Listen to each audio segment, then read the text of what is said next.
Hello everybody, Travis here for Tpull's Corner. No gameplay, just some announcements and going over poll results today.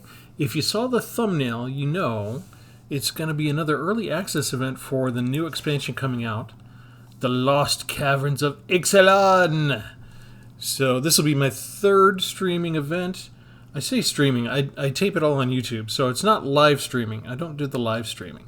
What I'm going to do is I'm going to put together some decks, going to play 3 or 4 rounds, going to go over the deck tech with you, and then I'll just make a single video based around that particular deck, and then I'll move on to the next deck.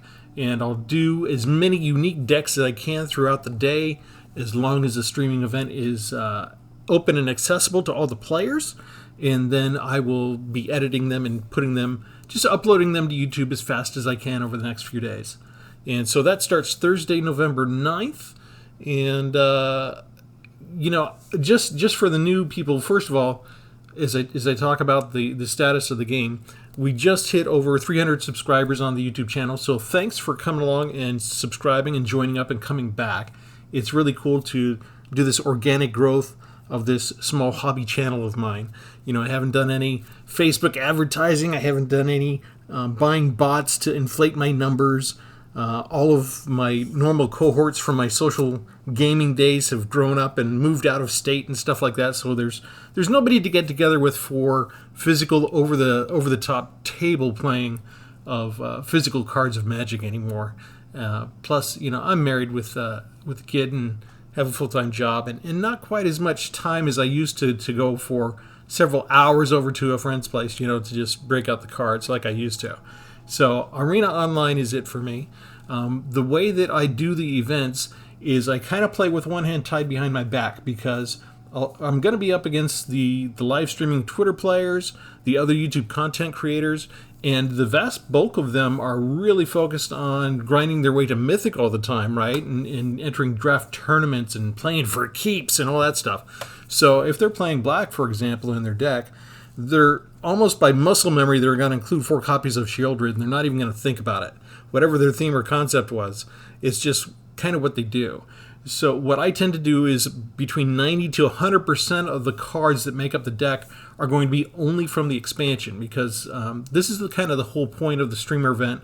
Wizards of the Coast gives us early access so we can show off these cards to you and get you excited about what's coming your way. So I may include a couple of utility cards to like get rid of Shieldred so that we can get back to playing with the new cards. But other than that, you know, if there's a really cool combo, I might put in 1 or 2 cards from outside the expansion set, just to kind of give you an idea of what we could do with the rest of the other sets. But for the most part, I concentrate on this expansion set.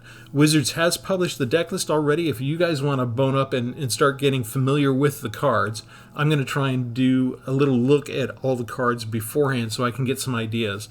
But what I tend to do is just try and look at you know, the cards, the synergies, the combos that we can create, and going over all the mechanics and trying to make sure that no matter how many or how few decks I manage to get to throughout the day, that we do manage to cover all the mechanics one way or another. Whether we're overloading with one mechanic or whether we're combining them all together because they've really did a good job in designing the mechanics to work and interact with each other. I will do my best to entertain you. So be on the lookout for that Thursday, November 9th, and then it'll probably, you know, 10th, 11th, 12th, maybe. I don't know how many days in a row I'll be uploading the videos of that event, but there will be multiple videos of that event. So with that, let me go ahead and bring up the poll results. There's a new poll, and I want to cover that. But the last poll that we did is, what do you think of Wizards of the Coast making pre-made decks for Alchemy? Because they made 10, right? And I went over, we are now at the end. I've done all 10. So if you haven't paid attention or to Alchemy, if you haven't gone in and looked at your starter decks in the last month or so, there's 10 starter decks there. We've got the original Arena Online type stuff that we've always had, right? But we've got, you know, Grave Secrets, Rebel Armory, Legions of Phyrexia, Sylvan Wisdom, all of these different decks. I have gone ahead and made a video on each one of them, highlighting the Alchemy type cards or the Lord of the Rings expansion cards that they put in the deck. And Arena has done a pretty good job of trying to promote Alchemy lately as a format for you to go to. They've also been doing this with their midweek Magic events once a week. A lot of those have featured like pre-made Alchemy cards or climbing the ladder in Alchemy, that type of thing. So they've been pretty strong on this hammer beat. This is part of a big strategic direction that they wanted to start.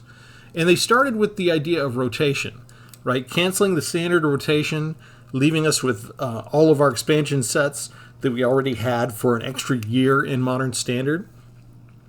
And then Alchemy would actually have the rotation. So if you wanted greater variety and you wanted a change and you wanted things to go faster and quicker, Alchemy is the format for you, right? That's their intent.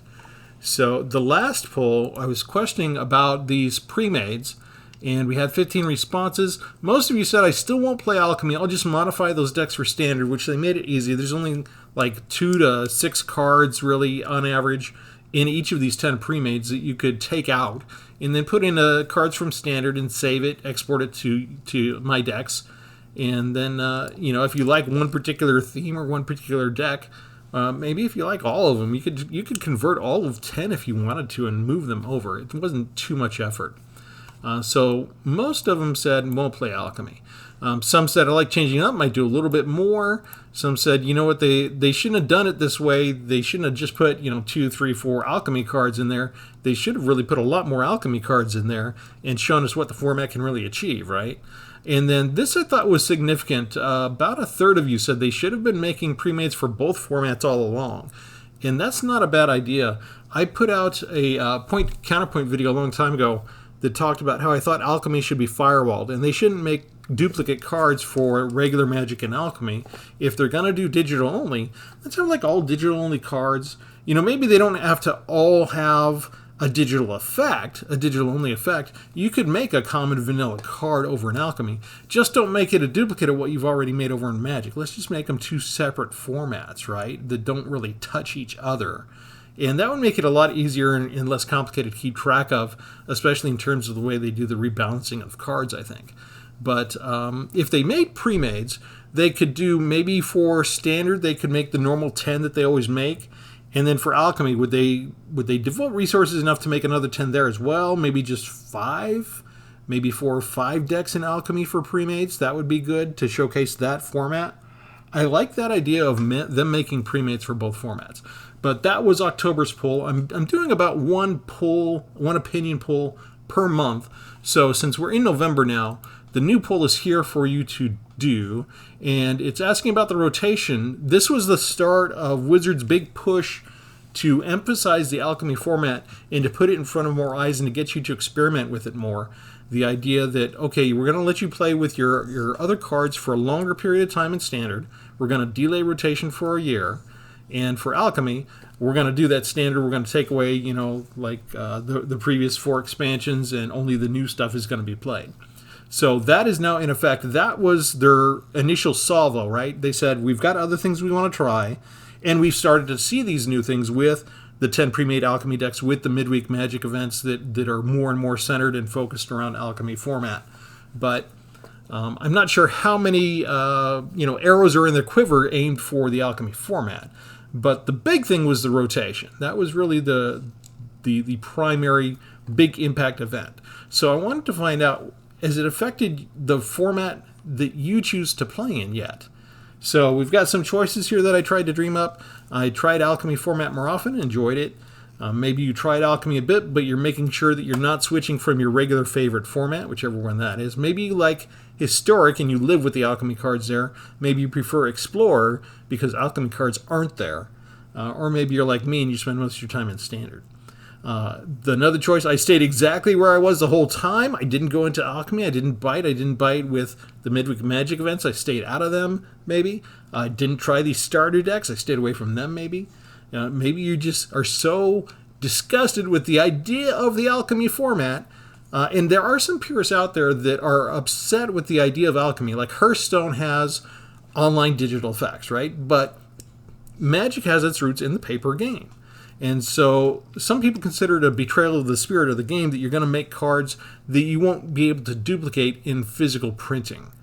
And I don't know how big a segment of the Magic audience that is, and I don't really have any grief for them. But I am willing to allow for the existence of the Alchemy format. I am willing to allow this company, right, that created the game, to go ahead and explore the idea of online, right? They do have to compete with the likes of Hearthstone as well. So I don't mind if they might see it as part of the key to their survival and growth for the future, for not just the purists of the game, but for all of us. I don't mind them experimenting with alchemy, with exploring it. I don't even mind them pushing it to try and promote it in front of us. But there are some people that are like, nope, just not doing any alchemy at all, no matter what. So that's the choice for you. And then we got, dude, I am totally switching to alchemy now because you tried it and you loved it, and that's actually your preferred format. I want to know. And then if I missed any of the options, the myriad of choices that you could make in forming an opinion about the rotation of alchemy now, you can go ahead and just leave a comment below. If I've failed to create any one of those four does not accurately represent what you're thinking and feeling, go ahead and insert a comment. So that's on the community channel for the post that I made for the online poll for the month.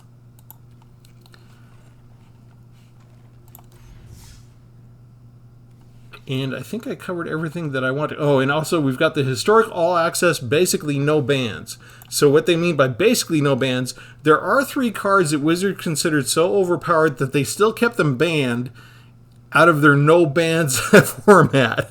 That's the card Channel, Demonic Tutor, and Tpull's Trickery. So Tpull's Trickery is one of the newer cards, relatively speaking, right?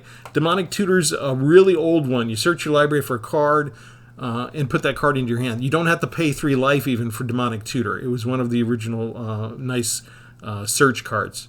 And this is it was called literally Demonic Tutor. So this is where we get the tutor effect and all the subsequent tutor cards. And we've gone from that Demonic Tutor of, hey, go get any card you want, to the R&D section of Wizards of the Coast not liking tutor cards and trying to phase them out as much as they can and come up with alternate cards, failing miserably in my opinion, but that's a whole nother playlist called the Tutor Dialogues. And then Channel is a classic. It only costs 2 green. It's a sorcery. Until end of the turn, anytime that you could activate a mana ability, you can pay a life, and when you do, you add mana. And the classic combination was you would take your life, you convert it from Channel into mana for an X-Spell for Fireball, and you'd Fireball your opponent in 1 turn. There was a variant that I had on that because in Fallen Empires there was a Black Acolyte card that you could use to filter your mana through and turn it into black mana. And I liked to take Channel, turn my life into mana, and then channel it through the creature. I think if you channeled more than 3 mana, it would kill your creature. You know, they could only handle the flowing so much power through him. But I would do that, and then I would do a drain life. So it wouldn't necessarily be a 1-turn kill, but I would get all my life back, basically, that I had converted to the channel cost, and my opponent would be really, really low on the life. So that was a nice little deck that I made in the early days before Channel was banned. And then if you've been around for the last couple of years, you probably know about Tpull's Trickery. I won't go over that here. But those are the 3 cards that are banned from Historic All Access. I'm kind of behind in putting videos together in the can because I've been spending way too much of my last couple of nights playing in this format. And all I can say is it's a lot of fun.